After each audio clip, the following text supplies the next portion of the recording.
You'll have 65 minutes to complete 52 questions on the reading section. This is broken down into 5 passages, so you'll have 13 minutes per passage on this section.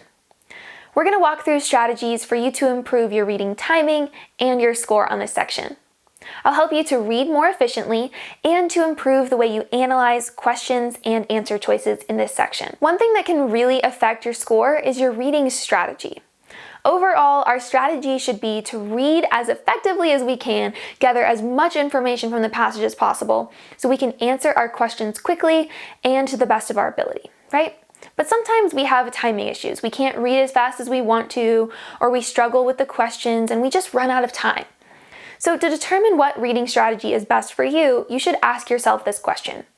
Can you finish reading every passage and answering every question before time runs out? You may not know the answer to this right now, but you should take the time to work through an entire reading section, maybe 2, in your practice book and figure out what your timing looks like. Are you able to finish everything? If so, then we would recommend you read each passage in its entirety from start to finish and then work on the questions for that passage. Avoid skimming, avoid jumping to the questions, take the time to read everything, soak it in as much as possible, and then work on the questions for that section. This is really the best way to get a good score on the reading section if you have the time to do it. But what if you're running out of time? Well, if you're able to answer at least 44 questions before time runs out, then we still recommend this method.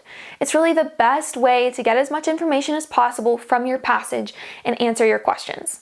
So if you only have about 6 to 8 questions left, if you're able to finish at least 44, then we still recommend this method.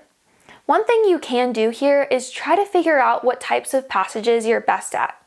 You want to start with the passages you're the best at when you have time, right? Get those questions correct. And then if you do run out of time and you can't finish that last passage, then that's going to be your hardest passage left for last. You probably weren't going to get everything right on that passage anyway. So if you leave it for the end, that's really a good way to help improve your score on this section. But what if you're running out of time so much that you can't finish 44 questions?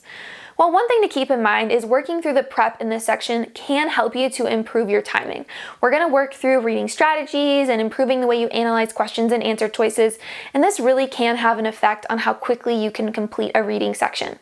So you might want to wait until you've completed this section of prep before you decide what your reading strategy should be.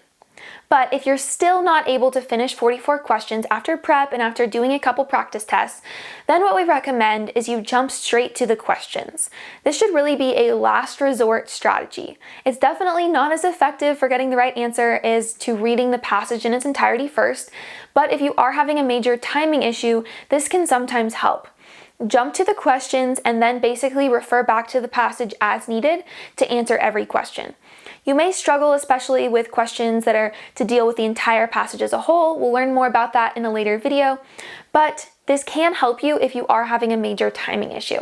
Take the time to work through different reading sections with different strategies. If you're having a timing problem, try this strategy. Take a look at your score and see if it improved, because you will be able to do more questions in less time. See if that outweighs the benefit of reading the passage in its entirety. So I hope this helps you decide which reading strategy you should use. Answering this question and deciding on your reading strategy can really impact your reading score. So let's start walking through the strategies we have for reading more effectively and for improving the way you analyze answer choices and questions on this section.